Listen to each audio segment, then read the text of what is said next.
নিষেধাজ্ঞার বেড়াজালে ঘেরা উত্তর কোরিয়া অর্থনৈতিকভাবেও তেমন সুবিধাজনক অবস্থানে নেই। প্রতি বছর দেশটি থেকে বহু মানুষ জীবিকার সন্ধানে পাড়ি জমাচ্ছে রাশিয়ায়। তবে সেখানে তারা কেমন পরিস্থিতিতে আছেন সেটি অনেকটা অগোচরেই থেকে যাচ্ছে। এ নিয়ে মঙ্গলবার প্রতিবেদন প্রকাশ করে বিবিসি।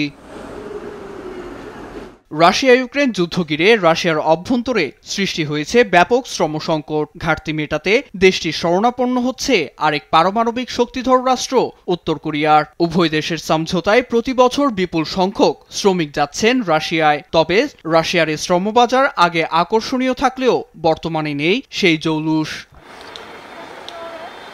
নেই নির্দিষ্ট কোনো কর্মঘণ্টা, বছরে মাত্র দুদিনের ছুটি। তার উপর হাড়ভাঙা পরিশ্রমে নাকাল এসব শ্রমিক। পালিয়ে বাঁচতে চাইলেও বাধা উত্তর কোরিয়ান গোয়েন্দা নজরদারি।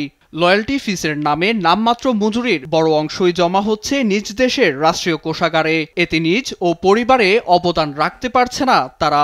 এমনকি দেশে ফেরার আগ পর্যন্ত মিলছে না পারিশ্রমিকও। অন্য দেশের শ্রমিকদের চোখেও অবজ্ঞার পাত্র তারা।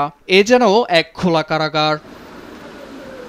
তুলনামূলকভাবে কম মজুরির কারণেই রাশিয়ায় উত্তর কোরিয়ার শ্রমিকের চাহিদা ব্যাপক। রাশিয়ান সরকারের তথ্য বলছে 2024-এ দেশটিতে প্রবেশ করা 13,000 কোরিয়ানের মধ্যে 8,000-ই যায় শিক্ষা ভিসায়। এই কৌশল মূলত জাতিসংঘের নিষেধাজ্ঞা এড়াতে। দক্ষিণ কোরিয়ান এক গোয়েন্দা কর্মকর্তা জানান, চলতি বছরই রাশিয়া নেবে 50,000-এর বেশি শ্রমিক। শ্রমিকদের অর্থে উত্তর কোরিয়া পারমাণবিকভাবে আরও সমৃদ্ধ হওয়ায় কর্মী পাঠানোর উপর 2019 সালে নিষেধাজ্ঞা দেয় জাতিসংঘ। নিউজ ডেস্ক, দেশ টিভি।